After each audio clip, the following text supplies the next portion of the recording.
구티비 월드와이드입니다. 백혈병을 앓는 한 소녀를 응원하는 크리스마스 카드가 전 세계에서 쇄도해 화제가 되고 있습니다. 미국 미시간주에 사는 13살 에마 로버츠는 지난 11월 말부터 4,500장 이상의 크리스마스 카드를 받았습니다. 한국을 비롯해 아이슬란드와 스웨덴, 멕시코 등 다양한 나라의 사람들이 보내온 건데요. 이 캠페인은 백혈병 진단을 받은 에마에게 용기를 주기 위해 시작됐습니다. 에마는 받은 카드를 베개 밑에 두고 잔다며 병마와 싸우는 사람이 나뿐만이 아니란 사실에 위안이 됐다고 말했습니다. 축구 전반전이 끝나자마자 경기장을 가득 메운 5만여 명의 관중들이 그라운드를 향해 인형을 던집니다. 스페인 프로축구 레알 베티스가 지역의 불우한 어린이들에게 크리스마스 선물로 나눠줄 인형 기부를 부탁하자 팬들이 엄청난 양의 인형으로 화답한 겁니다. 팬들은 경기장에 입장할 때 구단의 상징색인 녹색 산타클로스 모자를 받아 일일 산타로 변신해 인형 기부 활동에 동참했습니다. 레알 베티스는 경기가 끝난 뒤 SNS를 통해 오늘 행사를 영원히 기억하겠다며 여러분은 세계 최고의 팬들이란 감사 인사를 남겼습니다. 세상을 떠나기 전 이웃집 아이에게 14년치 성탄절 선물을 남긴 할아버지의 사연이 훈훈함을 더하고 있습니다. 영국 웨일스주에 사는 오웬 윌리엄스 가족은 얼마 전 옆집에 사는 83살 켄 씨를 하늘나라로 떠나보냈습니다. 하지만 켄 씨는 생각지도 못한 방법으로 윌리엄스 가족을 다시 찾아왔는데요. 크리스마스를 며칠 앞두고 켄 씨의 딸이 찾아와 깜짝 선물 꾸러미를 전하고 간 겁니다.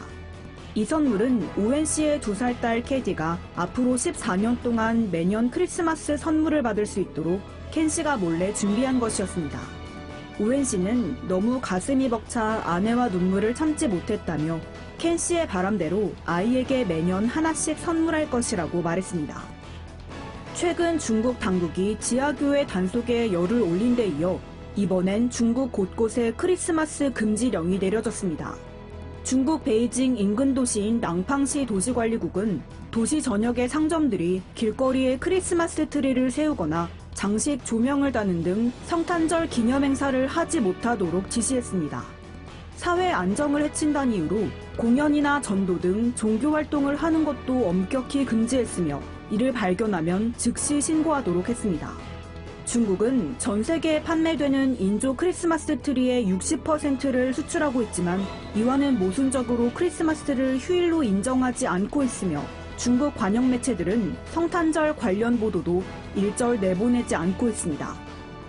마이크 펜스 미국 부통령이 북한 인권 유린에 대한 연설을 준비하다가 돌연 이를 취소했습니다. 2차 북미 정상회담이 추진 중인 상황에서 북한의 아킬레스건인 인권 문제로 북한을 자극하지 않겠다는 의도로 해석됩니다.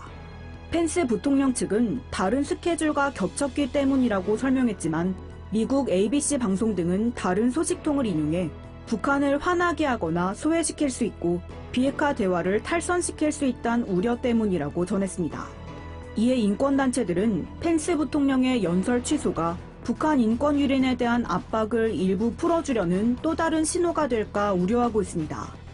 구티비 월드와이드 윤희경입니다.